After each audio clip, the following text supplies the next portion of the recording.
जिनके हुनर बोलते हैं। बहुत बहुत धन्यवाद। Shrimati Nirmala Sitharaman.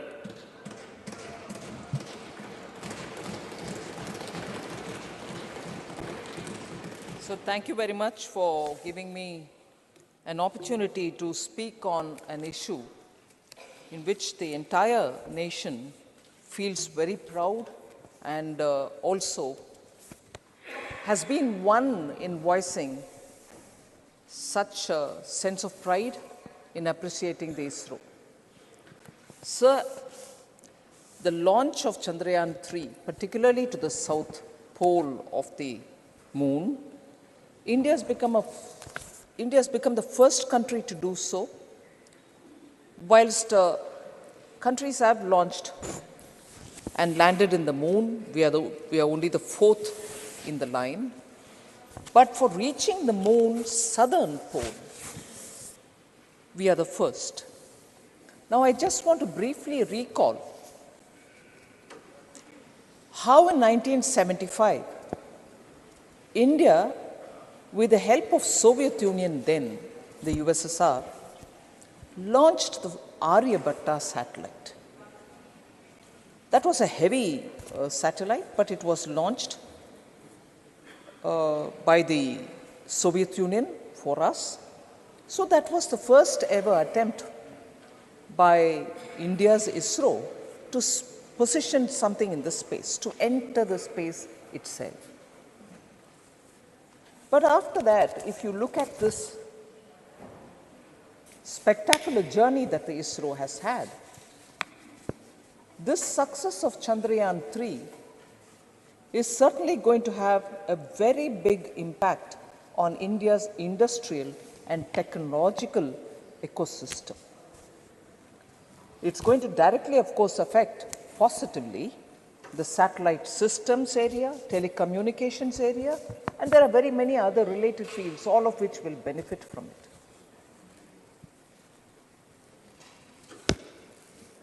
Although in 1975, we needed the Soviet Union's help to launch our Aryabhatta, a space station to go into the space for the first time from India, today, as of July 23, our record is such that we've already launched 431 foreign satellites for other countries. That is, 34 different countries have utilized ISRO's facility and their knowledge systems to launch their satellites. And I'm just recalling in 1975, our Aryabhatta being launched by Soviet Union for us today, but we are in a position to launch 34 different countries' satellites, but totaling to 431. What a spectacular journey this is for ISRO.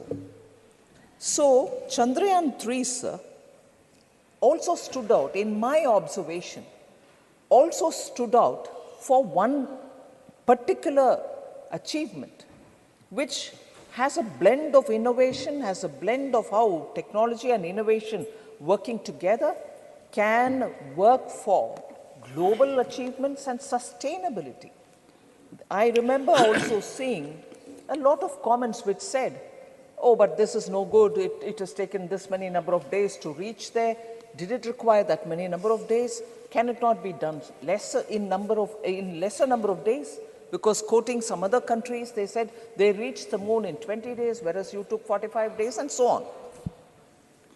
But the secret behind that, the fact behind that, is the innovative way in which ISRO has handled it.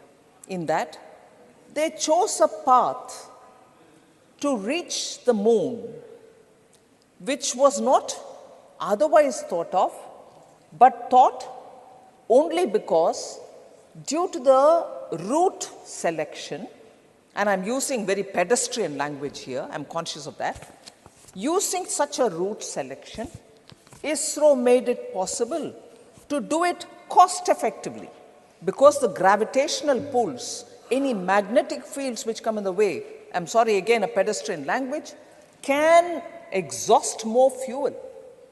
But the way in which ISRO decided to take this Chandrayaan-3 was chosen not for a racing expedition. I'll have to reach there faster than somebody else, but I have to reach there in a cost-effective manner using lesser fuel and therefore serve the purpose of sustainability. Space research also has to be sustainable because otherwise it becomes too expensive and cannot be afforded at all. So, innovation intertwined with sustainability, particularly in the realm of space, is what ISRO has achieved by choosing the route with which it reached the south pole of the moon. Now, the lander that is there was named Vikram Probe. Obviously, the name reminds us of Vikram Sarabhai, who set up the first rocket launching station, which we are now using repeatedly. Nobody ever in India can forget the contribution that Vikram Sarabhai or Homi Bhabha did. Of course, Homi then moved over to the Atomic Energy Commission, which was carved out of the then body ISRO. So, Vikram Probe did something spectacular again. Having reached the South Pole, for the first time, the density and the temperature of the moon's ionosphere has been recorded. Several people went to the moon earlier, landed in the moon earlier, but we did the first thing of landing in the South Pole. But for the first time again, the moon's ionosphere and its density and the temperature there has been recorded by our Vikram probe. Interestingly, from the probe, the rover which is moving slowly on the surface of the moon, the Pragyan rover, in its exploration has unearthed groundbreaking discoveries, sir. The presence of sulfur, for instance, in the lunar south pole has come as a very big surprise to the scientific community. So, I'm happy to say Chandrayaan-3 landing in the south pole for the first time does not just stop there, it has also created a lot more record on its own. Just going back, Chandrayaan-2 also would have achieved, but for the last minute tragic failure, but ISRO showcased to the world that it shall not be deterred by that failure. It would learn lessons. Every strand of the errors have been identified, lessons learned, and today we see that the ISRO has corrected itself to the extent that very many little errors which had crept in earlier had been removed and better solutions have been offered than what had been given in Chandrayaan-2 itself. No wonder that the chief, S. Somanath, has been received by the Indian common citizen everywhere. When he went into a flight, people stood up and clapped for him. This is the kind of respect Indians have, we our people have, for such great achieving scientists of this country. Nobody ever forgets them. And today, ISRO and ISRO scientists are all very recognized by people of India.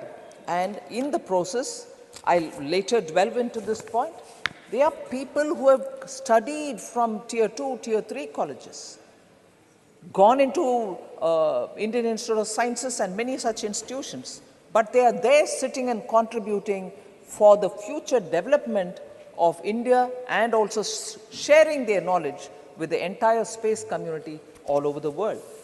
Now, if I spoke about Chandrayaan-2, sir, I'll also take this opportunity to say about Chandrayaan-1, which was launched in 2008. Even that was a wonderful, sir. Honorable members, what a sight. Look at the galleries. Look at the galleries.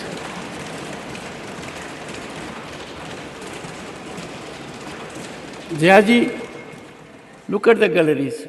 All your gender. And you are iconic to all of them. And at a time when the Honorable Finance Minister is on legs. And this has happened right from the beginning. But that it would happen so continually is unimaginable, is spectacular. My tribute to this great power which is being unleashed in India to change it for the better and to take it to 2047 gloriously. Honorable Finance Minister. Thank you very much, sir.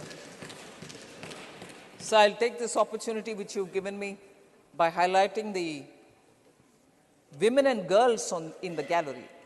Equally impressive, sir, and I'm sure you would have noticed it as well. And Jayaji would also probably appreciate the fact that we have...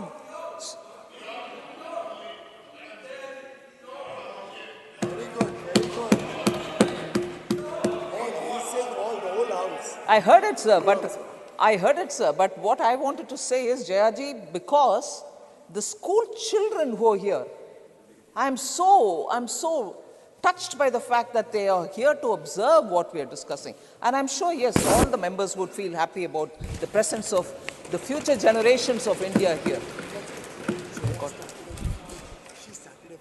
Oh, okay. As a school child. Honorable Leader of the House reminds me that I'm not wrong in mentioning Honorable Jaya ji's name, because she apparently acted as a school child. Yes. In a student with uniform in a film. I was reflecting, honorable members, on that memorable contribution as a great artist and elevating her to iconic status, which she has sustained all throughout. Honorable Finance. Appreciations, Jayaji. Sir, I did mention about Chandrayaan-2 and wanted to move over to briefly talk about Chandrayaan-1 as well. But before I do talk about Chandrayaan-1, I want to remind myself and also place it before the honorable members in this House that on probably 7th September 2019, midnight, Governor of West Bengal, the then Governor of West Bengal, and now Vice President of India, witnessed that landing, which of course had a problem, but along with hundreds of school children in the science city of Kolkata. And today, you are reminding us about the school children who are here to listen to this debate on the Chandrayaan-3's success. So Chandrayaan-1, sir, if I can just go one step backward, was also a very successful mission. 2008, when it was launched, it discovered the presence of water on the moon's surface, and it also provided a lot of insights into the lunar geology. So obviously, each one time that ISRO had attempted to do, they have come out with extraordinary contributions to the space science, and that is now actually being used by the space community, scientist community from all over the world. And repeatedly, when we talk about ISRO, I will definitely recollect that the founders of ISRO, as I named them earlier, Vikram Sarabhai or Homi Bhabha, had all remembered that this contribution or this investment in space is an investment in future, and that it will be done for the sake of development and also for the sake of humanity. That spirit continues even today, sir. I would want to highlight that. And when I do that, it is purposely because I want to bring to the context that continuously in India, ISRO has received that kind of a support from all communities, ordinary citizens, students, children, scientific community, and from the government of the day. The kind of support that ISRO has received is something which all of us are proud of, and we'll continue doing that. Now, but of course, much before I go into talking many more things, a theme which I want to mention here, and I would probably respond to it repeatedly, is a comment which Jairam Ramesh had made, honorable members not here, but he has made in the morning about, muscular nationalism, You leave it to the scientists. Sir, yes. And I also recall, I wasn't in the House, but I've seen it subsequently, that former President APJ Abdul Kalam had referred to Professor Satish Dhawan and said leadership should be like that, where once when a mission failed, he had said not to worry at all. Leave it. I take the full responsibility as the head. But when the next year it was corrected and they achieved success, Professor Satish Dhawan had told our former president, then scientist, APJ Abdul Kalam, the success is due to your team and the success is to you, and as a true leader, gave the credit to the team.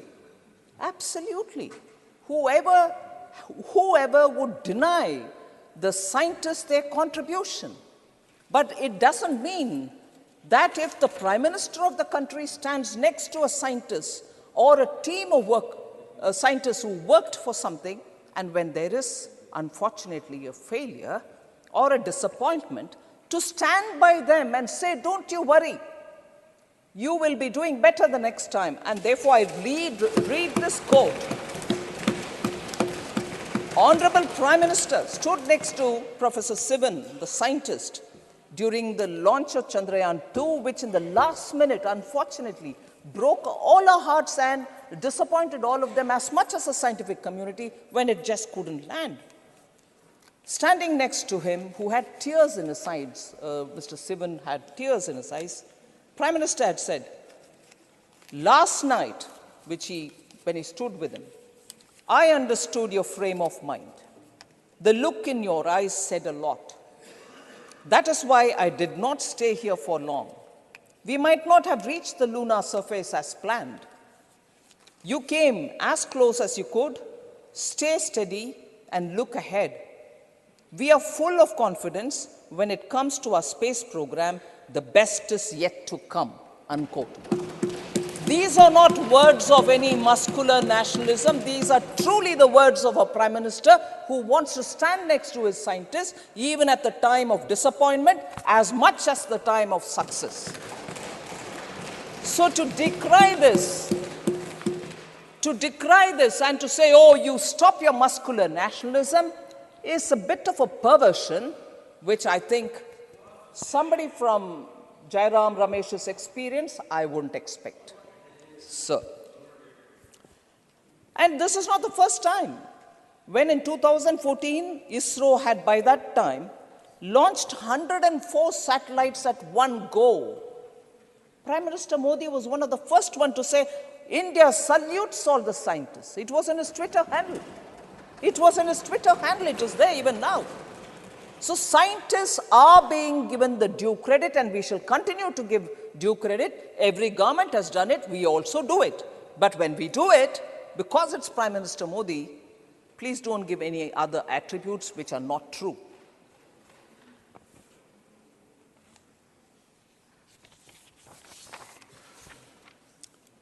So I'll, for a minute, dwell again on the cost of the mission. And that's one of the interesting facts about Chandrayaan-2, as much as the one earlier also, about the Mangalyaan. One of the most interesting facts is that Chandrayaan-3 mission costed only around $75 million US, approximately 615 crores. These are not final figures because that will have to be finalized through the department, finally tying up every expenditure, approximately 615 crores. Then again, oft-repeated comparison, sir. Our Chandrayaan-3 commanded a lesser budget when compared to some of the movies which are made on space itself. You're making movies on space because we understand better, we want to know better, our future generation should know what it means, and therefore interesting films are made. But those films costed more than actually just Chandrayaan-3. I'll give you a random selection of film names and their cost. Interstellar costed $165 million.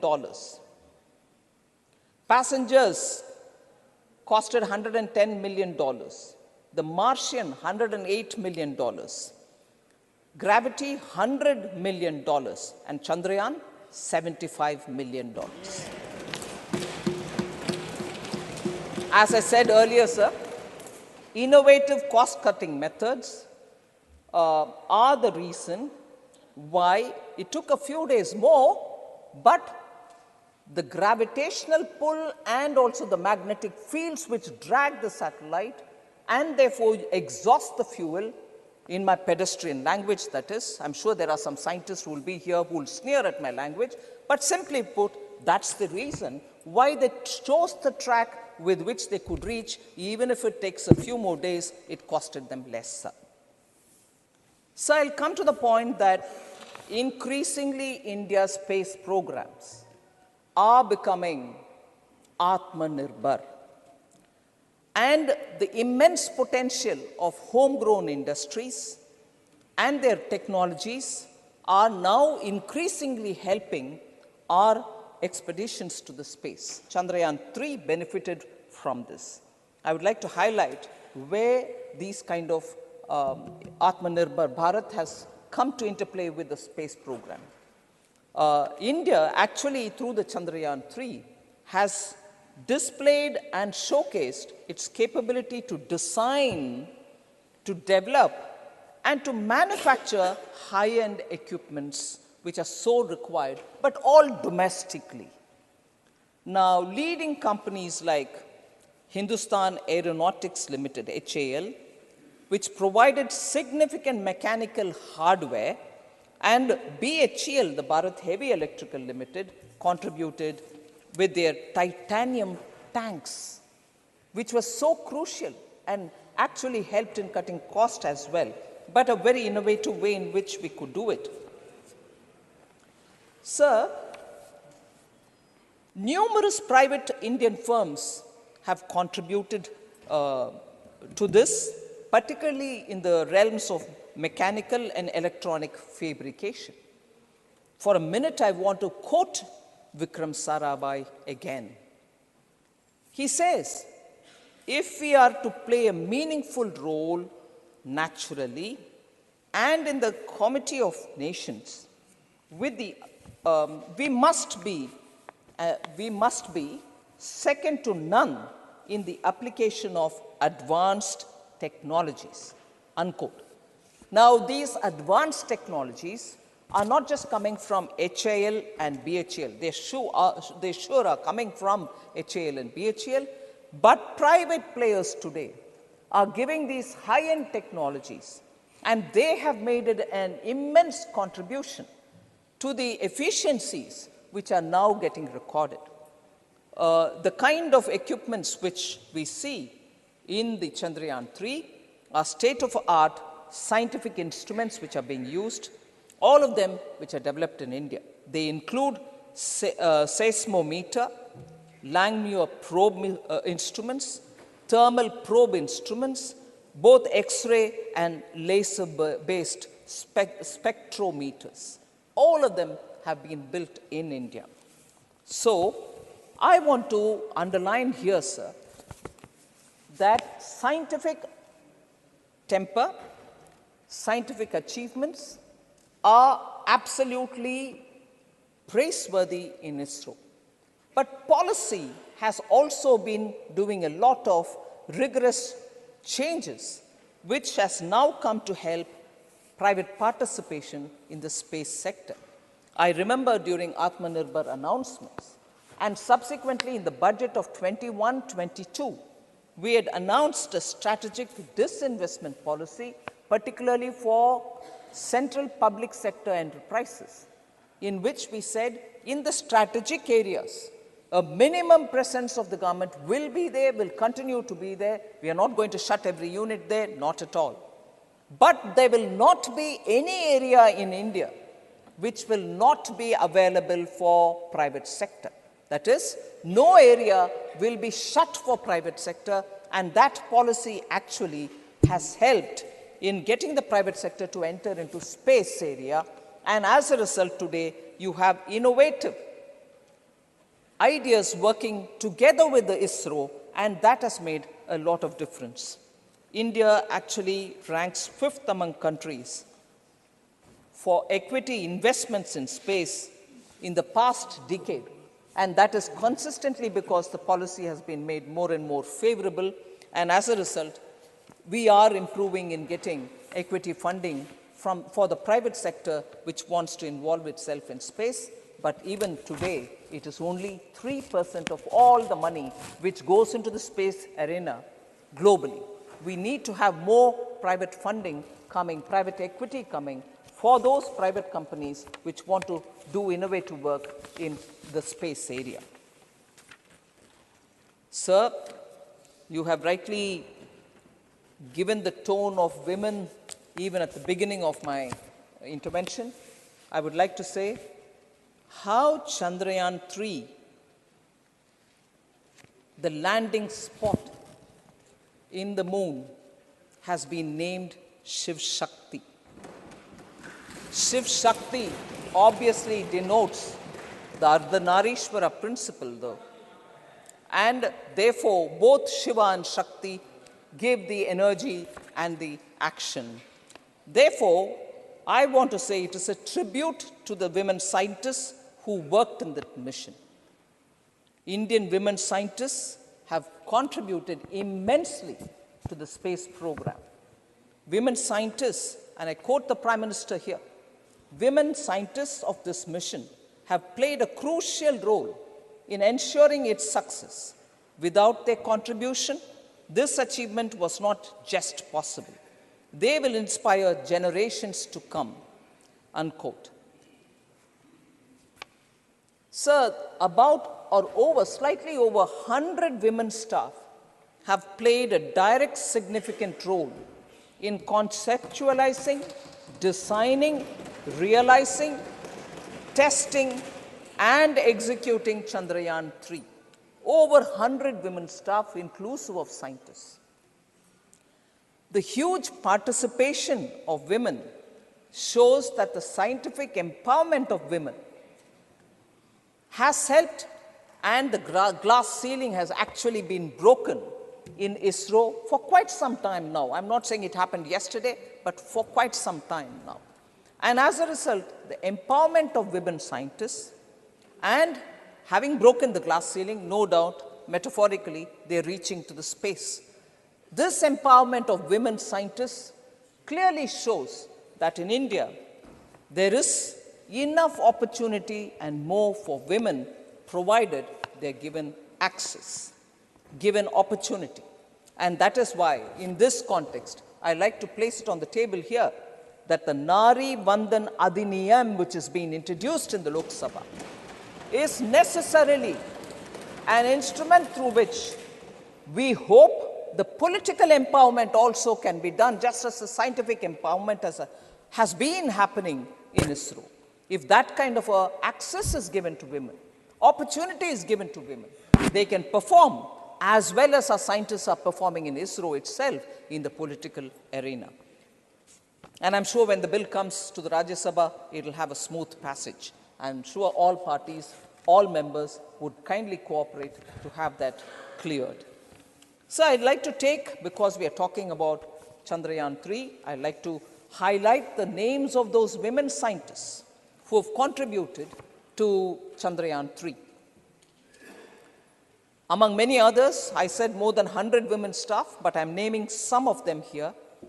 Srimati Kalpana Kalahasti, Dr. Ritu Karidal Srivastava, who's known as the Rocket Women of India, Srimati Vanita Muttaya, Srimati Nandini Harinath, Srimati Anuradha TK, Srimati Maunmita Datta, and Srimati V.R. Lalitambika. So these are scientists who have come from various parts of this country, studied in institutions which are probably in tier 2 to tier 3 institutions, but sheer wanting to perform with excellence has moved them to do many things on reaching ISRO and today contributing towards the launch of Chandrayaan-3. So if Chandrayaan-3 was a great success, there are other cosmic endeavors by the ISRO, which is launching Aditya L1, which is a space-based observatory dedicated to studying the sun. And here again, the innovative thought of the ISRO has played an important function.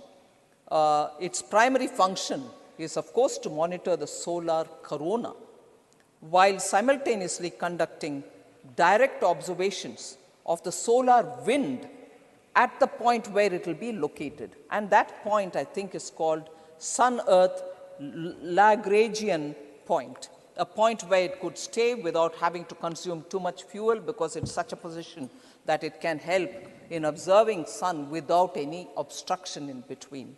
So the Sun-Earth Lagrangian point, which is about 1.5 million kilometers away from the Earth going towards the sun, is a very important mission. A significant feature of this one is that it's got 7 payloads, which include the visible emission line coronagraph, which, like I said earlier, Chandrayaan, BHEL, HAL have contributed. In this case, the Indian Institute of Astrophysics, which is located in Bangalore, has contributed in this particular visible emission line coronagraph, which is going to be very important an instrument which is going to be observing the sun. So Aditya L1, which was launched from Sriharikota by ISRO on the 2nd of September 2023, is one of those very important observatory for the sun, which India will be doing. There are 3 other countries which again have done this before, but India's now achieved it. So here again, a woman scientist has contributed in the Aditya L1. Nigar Shaji is a woman scientist who is actually behind this Aditya mission. So now I'll come for the last bits. Before I conclude, I just want to highlight a few points about how we see the future of space and ISRO in India.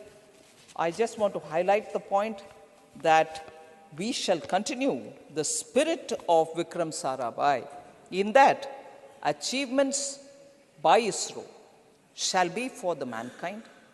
Achievements by ISRO shall be for development, and achievements will be for sharing with all.